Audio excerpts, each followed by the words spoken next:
뉴욕 증시가 상승세를 보이면서 마무리가 됐습니다.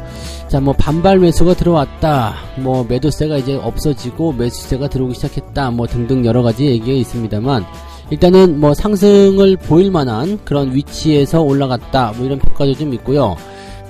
경제지표에 대한 부분들이 이제 긍정적으로 바뀌고 있고, 또 금리에 대한 부분들을 어느 정도 확정을 지어가는 그런 과정이기 때문에 거칠 것이 없다, 뭐 이런 식으로 분석이 되는 경우도 있는 것 같습니다. 그래서 이런 부분들 같이 살펴보면서 미국 증시 상황 알아보도록 하고요. 공모주 열풍이 불어온다라는 얘기가 있습니다. 공모주 열풍. 법이 조금 바뀌었죠. 원래는 이제 따상 정도 가능했었는데 이제는 따따블까지 가능하다, 이렇게 되어 있습니다. 뭐 아직까지 장중에 그 따따블을 찍어본 종목은 아직 없습니다만 그것이 불가능하지 않을 거예요. 예전에 상한가도 이제 제한폭 확대됐을 때 한동안 안 나오다가 이제는 아주 당연한 것처럼 나오거든요. 그러니까 공모주 열풍 도대체 왜 이렇게 일어나는 것인지 알아보도록 하고요. 자, 에코프로에 대해서 증권사들이 분석을 포기했다라는 얘기가 나왔습니다. 100만원을 찍어버리니까 더 이상은 이제 이거는 모르겠다, 이거는 미쳤다, 뭐 이런 식으로 얘기를 하는 것 같은데, 자, 미쳤는지 아니면은 뭐 어떤 이유 때문인지, 또는 왜 증권사가 분석을 못하겠는지, 그런 부분에 대해서 조금 알아보도록 하고요. 뭐 공매도 관련한 얘기도 있을 것 같아요. 뭐 어찌됐건 좀 알아보도록 하죠.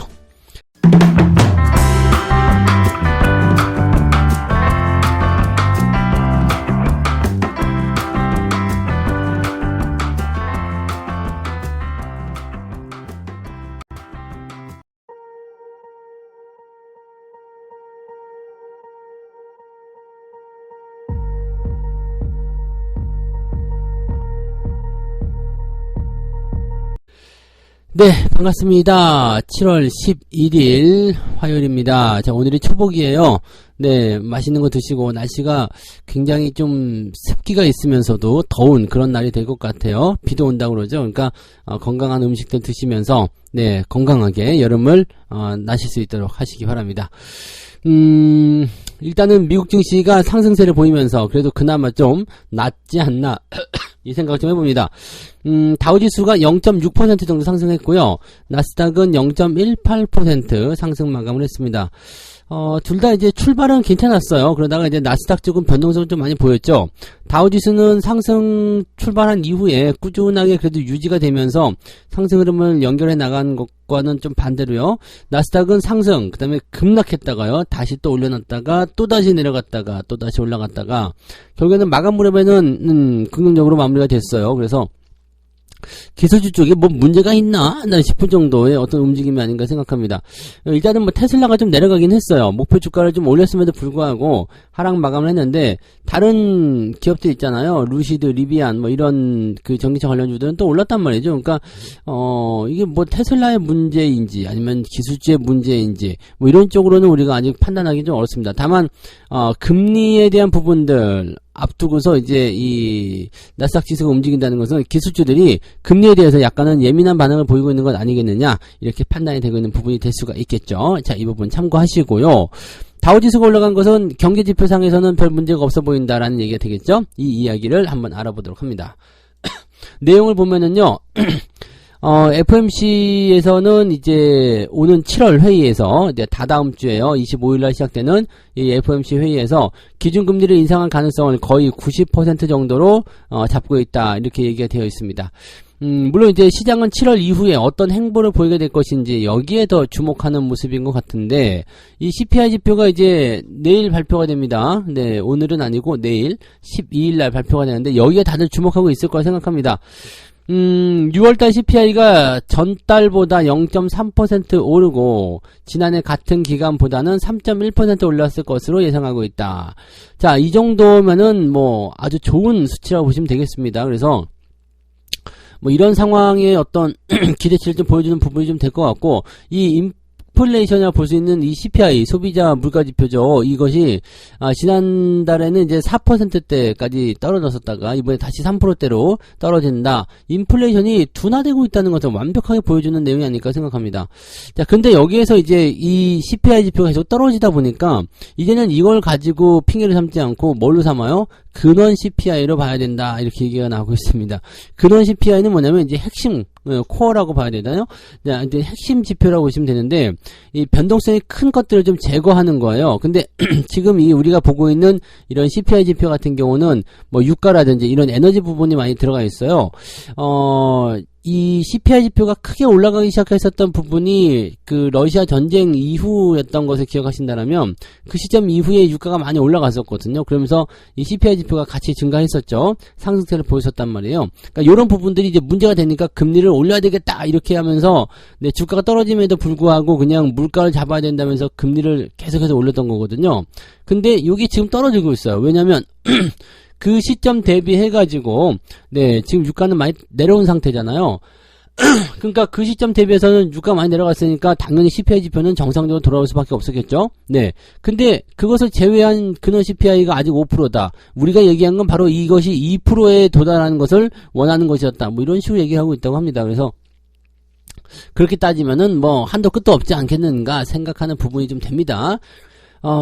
지금 일단은, 네. 이 근원 CPI도 지난달에는 5.3이었어요. 그리고 이번 달에 5.0이 나올 것이다. 이렇게 나오고 있기 때문에, 약간 이제 좀 더딘, 네, 그런 어떤 회복세를 보이고 있다. 이렇게 평가를 하고 있는 사람들이 있더라고요. 그래서 이런 정도의 인플레이션이 나온다면 7월에는 금리를 인상하게 될 것이고, 그 다음에 뭐, 약간 동결하는 모습도 있을 수 있겠습니다만, 7월을 포함해서 2번 정도 금리 인상이 나올 수도 있다. 뭐 연준 당국자들이 또 잠잠하다가 요즘에 또 계속 말하고 있어요. 2번 해야 된다, 더 올려야 된다, 뭐 아직 멀었다, 뭐 이런 얘기. 뭐 근데 꼭 붙이는 말이 있어요. 종착역에 가까워왔다. 이제 거의 끝이 보이고 있다. 뭐 이런 소리 하면서 금리는 더 올려야 한다. 뭐 아직 멀었다. 뭐 이런 얘기를 하고 있더라고요. 계속 이렇게 금리를 올리는 게 능사가 아닌데 이 부분을 가지고 계속 얘기하고 있네요. 네, 아무튼 이런 부분들이 있죠. 그러니까 금리가 올라가게 된다라고 한다라면 일단은 네, 기술주들에게 부담이 좀 되는 얘기죠. 그래서 나스닥이 조금 주춤거릴 수 있었던 모양이 있었지 않았나 생각되고요.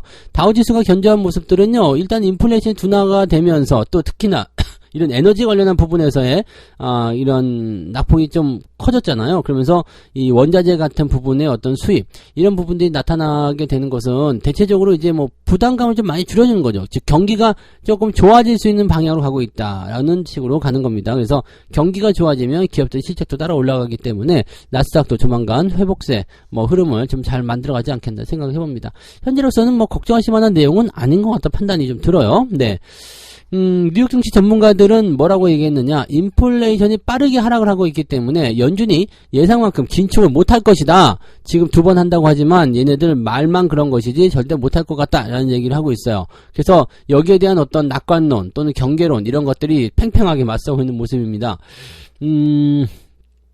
인플레이션이 상당히 낮아지고 있고, 네, 실제로 나올 수치도 달라지지 않을 것이다. 그렇기 때문에 이번 달에 0.25를 올리겠지만 그런 이후에 재밌는 말을 썼어요. 남은 기간에는 그들은 집으로 돌아가게 될 것이다. 네, 그 동결이란 얘기죠. 뭐 할 일이 없으니까 집에 가라 이 얘기죠. 회의 뭐 달라고 하냐. 네, 이런 식으로 얘기를 하고 있는 거고요. 다른 쪽에서는 뭐라고 하느냐, 시장이 약간은 과매수 상태이기 때문에 약간의 조정이 좀 필요하기도 하다. 그렇지만 하반기에는 여전히 낙관적인 모습이 있다라는 얘기를 좀 하고 있다고 합니다. 그리고 뭐 전체적으로 이제 그 기술주의 강세가 좀 약화됐지만 산업, 임의 소비재 이런 쪽이 상승세로 전환되면서 이것은 강세장에서 자주 나오는 그런 모습들이다라는 분석을 좀 하기도 했습니다. 그럼 뭐 경계론은 있다라고 하는데 뭐 특별히 소개되지 않는 것을 봐서는 낙관론이 조금 더 우세한 것 같아요. 대체적으로 이제 하반기에 좋은 흐름이 나타날 것이다라는 전망들 많이 하고 있기 때문에 여기에 대한 기대감들이 좀 있는 것 같아요. 다만 이제 기업들 실적 같은 경우는 지금 팩트셋에서 예상을 한 부분들 좀 살펴보게 되면 순이익이 조금 줄어들 것이다 라는 얘기가 좀 있습니다.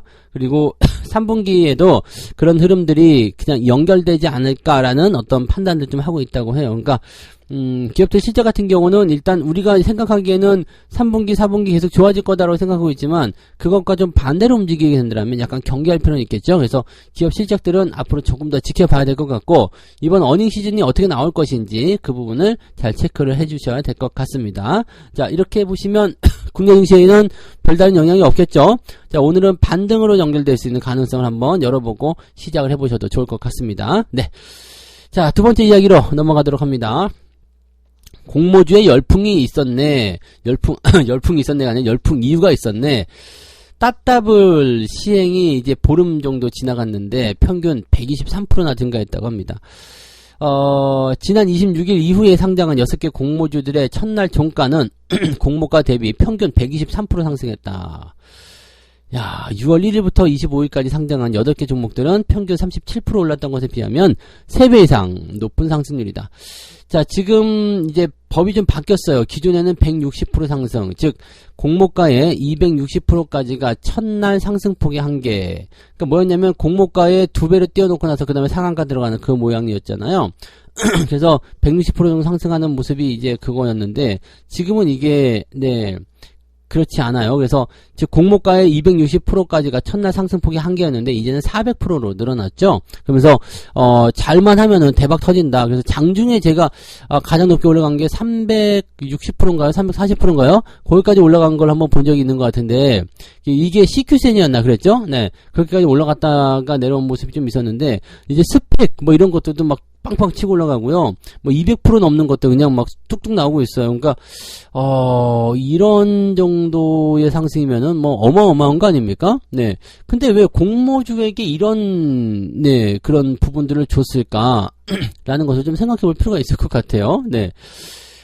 기존에 63에서 260% 여기에서 이제 60에서 400%로 이제 확대가 됐다라는 거지. 그러니까 공모가에 보통은 이렇게 치고 올라가는 모습이었는데 옛날에는 따상이었다면 이제는 따따블이 가능하다 이런 식으로 가능한 어떤 수치를 뭐 얘기하고 있는 모습인데 실제로 400%까지 올라간 기업은 아직 없어요. 하지만 커진 기대감 때문에 청약 시장을 더 달굴 수 있는 유인이 될 수 있다. 자, 이게 목적이라 보시면 되겠습니다. 증권시장에, 주식시장에 돈이 들어오게 해야 되는 이유. 자, 22년도, 21년도 공모주 열풍이 막 불었었잖아요. 시장이 좋으니까 막 일단 상장만 하면 잘 된다 생각해가지고 막 들어왔잖아요. 그래서 그런 기업들이 이제 뭐 소위 따상이었죠? 따상, 그 다음에 주가가 단계 막 치고 올라가면서 공모주 너도 하자, 나도 하자. 그 당시에는 막 카카오부터 시작해가지고 가장 먼저 나왔던 게 SK IT였던가요? 뭐 그놈이 먼저 시작하면서 이제 열풍을 좀 일으키긴 했었는데 그 이후로 뭐 카카오라든지 뭐 그다음에 뭐 여러 가지 기업들이 좀 이제 이제 상장을 승리로 했었죠. 그러면서 시장에 어떤 작업을 했냐면 자금을 끌어들이는 작업을 했어요. 그러니까 자금이 시장에 막 들어와. 그러면 어떻게 돼요? 일단은 이게 뭐 예탁금으로 들어오든 아니면 시장에 자금으로 풀리든지 간에 그런 돈들이 들어오게 되면 시장이 활성화가 되거든요. 그리고 실제로 막 치고 올라가요. 치고 올라가는 거 보면은 와 이거 뭐야 그러면서 공모주에 참여하지 못한 사람들이 또 매수가 들어가는 상황. 즉 돈이 돌게 만드는 그런 효과를 가져갈 수가 있죠. 공모주의 흥행은요, 이런 뭐 초보 투자자분들부터 시작해가지고요, 고수까지 그냥 다 치고 들어오게 할 수 있는 어떤 요인이 좀 되기도 합니다. 그래서 요런 상황으로 했는데 기존에 있는 건 뭐 따상 이거 좀 약하다. 이제는 종목 하나 잘 잡으면 400%까지 가능합니다. 여러분 한 방에 끝납니다. 이런 거죠. 그러니까 시장이 약간은 단타를 조성하는 그런 모습이 아닌가 싶기도 하고요. 아무리 돈이 궁해도 그렇지 이렇게는 하면 안 되는 것 같긴 한데 왜 이렇게까지 했는지 잘 모르겠어요. 솔직히 이유가 뭘까요? 신규 기업들 같은 경우는 뭐 돈 많이 들어와서 그 IPO가 크게 성공하면 좋겠죠. 뭐 활성화시킬 수 있는 어떤 부분이 있을 수 있겠습니다만 왜 이렇게 만들어야 되는 것일까? 왜 이렇게까지 급등을 시켜야 되는 것인가? 이게 조금 그렇잖아요. 그죠? 그래서 실제로 이제 지금은 잘 안 나오지만 앞으로는 이제 400%짜리 나올 거예요. 예전에도 그 상한가 제한폭 처음에 생길 때는요. 쭈삣쭈삣했어요. 15% 넘어가면 좀 이상하고 막 그랬었거든요. 근데 이제는 뭐 30%, 20% 넘어가도 그냥 그러잖아요. 그만큼 이제 거기에 적응이 되는 거예요. 그래서 이제 실제로 이제 공모가의 400%짜리도 나오기 시작할 거라 생각하시면 되죠. 어떤 종목이 나오냐에 따라 중요한 부분이 되겠습니다만 이런 부분이 좀 있고요. 그래서 이제 7월 달에도 IPO 기업들이 나오기 시작하는데, 지금 현재 보면은 어떤 것들이 있느냐, 이 필에너지가 이미 뭐 어마어마한 모습이 좀 있네요. 이노 시뮬레이션, 그 다음에 센서뷰, 뷰티스킨, 큐리옥스 바이오시스, 템드 뭐 이런 기업들이 있다고 하네요. 저는 잘 모르지만. 자, 근데 이 공모주 쪽에 이제 관심을 슬슬 가지시는 분들이 계시죠. 이렇게 얘기가 나오고 진짜 따따블이 가능하다고 이렇게 얘기 나오니까 그런 분들이 생기면서 시장에 돈이 조금씩 들어오기 시작한다라고 생각하시면 되죠. 시장에 돈이 들어오게 되면 주가는 조금 더 활성화될 수 있는 가능성이 있겠죠. 뭔가 약간 꼼수인 것 같긴 한데 너무 위험할 것 같기도 해요. 즉 그만큼 변동폭이 크다라는 얘기입니다. 그래서, 제가 생각하기에는 일단은 공모 주식을 잡으러 가는 그런 공모가 청약은 가능하실지 모르지만, 시장이 일단 상장되고 나면 따라가는 행동은 어지간하면 하지 않으시는 게 좋을 것 같아요. 그리고 이렇게 400%까지 포지션이 커지게 되면은요, 그 다음날 추가 상승 나가는 것도 상당히 좀 부담될 것 같아요.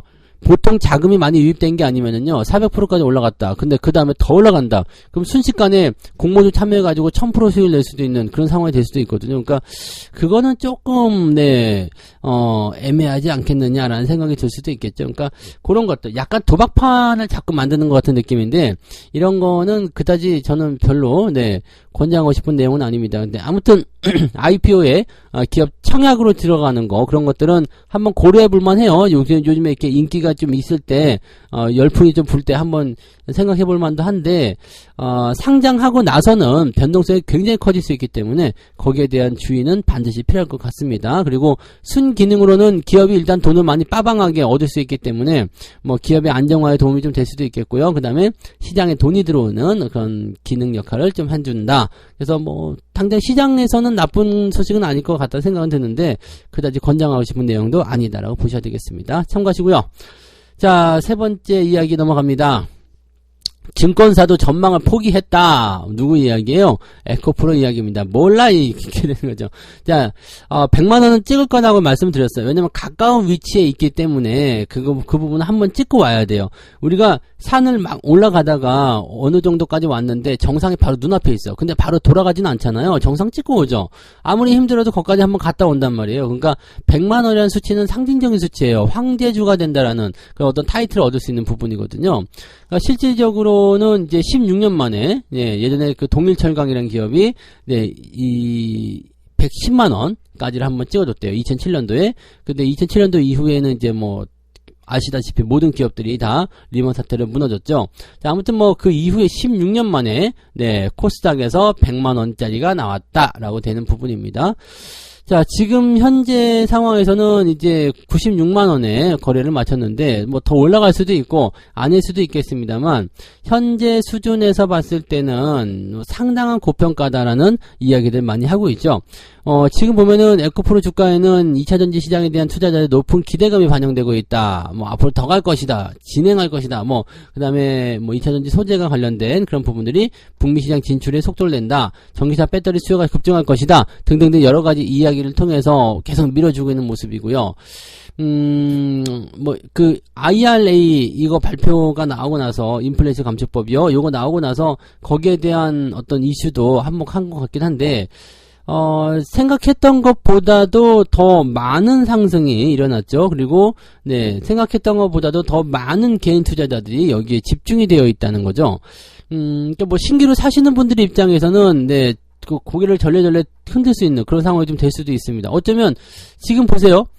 내가 만약에 신규 투자자야. 지금 여러분들은 저 밑에서 사갖고 수익이 많이 내고 있다. 이런 분들은, 뭐 이렇게 콧방귀 낄 수도 있겠습니다만, 새로 사는 사람들 입장에서는 지금 굉장한 부담감을 느낄 수 있거든요. 또는 80만원대, 70만원대 이렇게 최근에 사신 분들 같은 경우는, 이제 차익 실현 해야 되나? 이런 고민에 또 빠질 수도 있죠.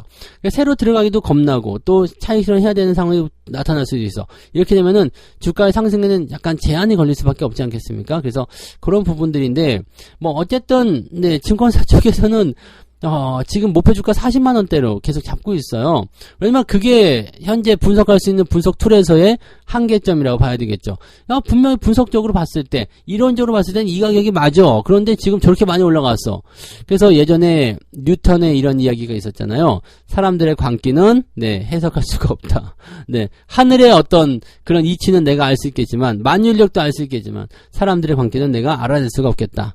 자, 뭐 그런 거라고 좀 보셔야 되겠죠. 이거는 기업이 어떻게 뭐 대단한 그 어떤 상황으로 갔기 때문이라기보다도 사람들이 더 많이 몰렸기 때문이다라고 저는 생각합니다. 그래서 에코프로의 주가가 이론으로 설명되지 않아서 모든 애널리스트들이 분석하고 싶어하지 않는다라고 얘기를 하고 있는 거죠. 네, 뭐 어차피 없는 사람들은 강 건너 불구경하면 돼요. 어이구 어디까지 가는 거야? 어휴 누가 이기는 거야? 공매도 뒤지는 거야? 어휴 어떻게 되는 거야? 이렇게 보시면 되는데 뭐 지금 공매도 관련한 부분의 이야기도 있어요.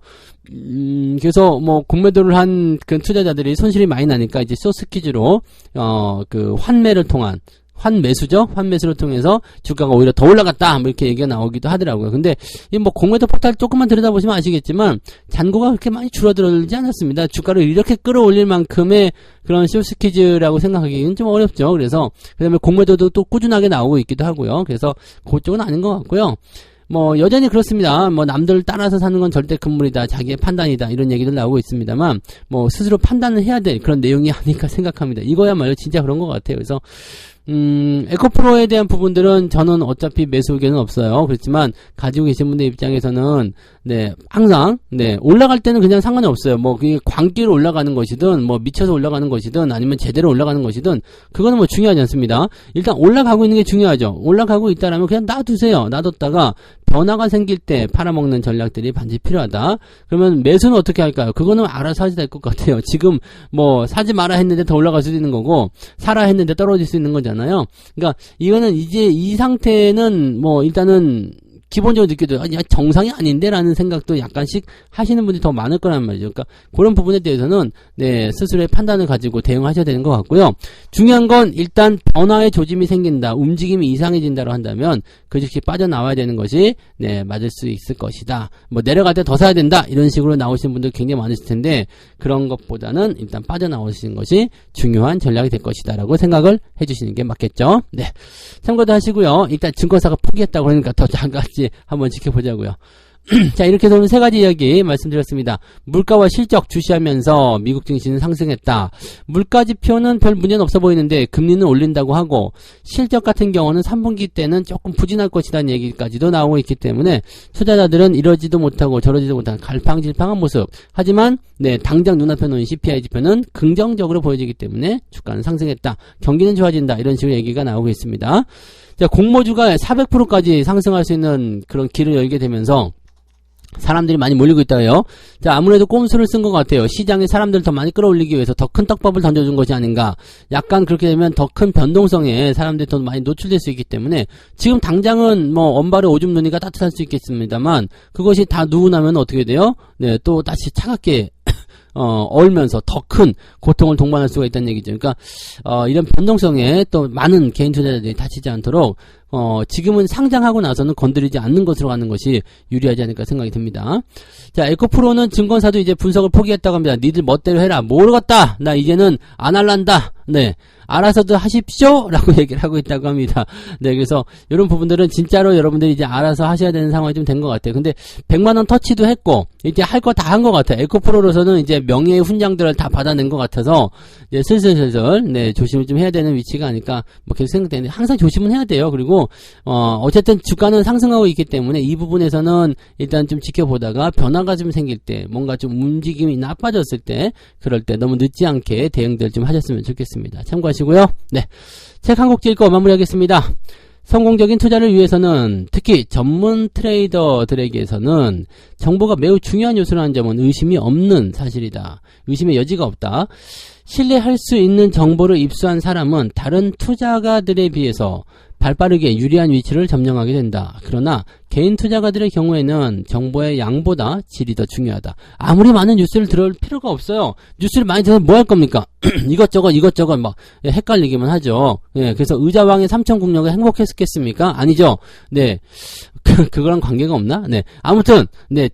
질 좋은 정보, 그런 것들을 가지고서, 네. 딱딱, 이런 시장의 대응들을 잡아가시면 된다는 얘기입니다. 그래서 제가 아침에 3개만 해드리는 거예요. 너무 많은 거 알 필요가 없어요. 네. 큰 시장의 방향, 그 다음에 어떤 것들이 내 주요 이슈만 몇 개만 딱 알고 있어도 충분히 여러분들 시장에서 대응하시는데 아무 문제 없다는 것만 기억해 주시기 바랍니다. 자, 오늘 여러분들 약간 긍정적인 방향으로 시장 바라보시기 바라고요. 좋은 네, 흐름을 좀 기대해 보도록 하겠습니다. 자, 오늘 화이팅 하시고요. 저는 장중시장 때 다시 올게요. 고맙습니다. 본 방송에서 제공되는 모든 정보는 투자 판단의 참고 자료이며 투자의 최종 책임은 본 방송을 이용하는 본인에게 있습니다.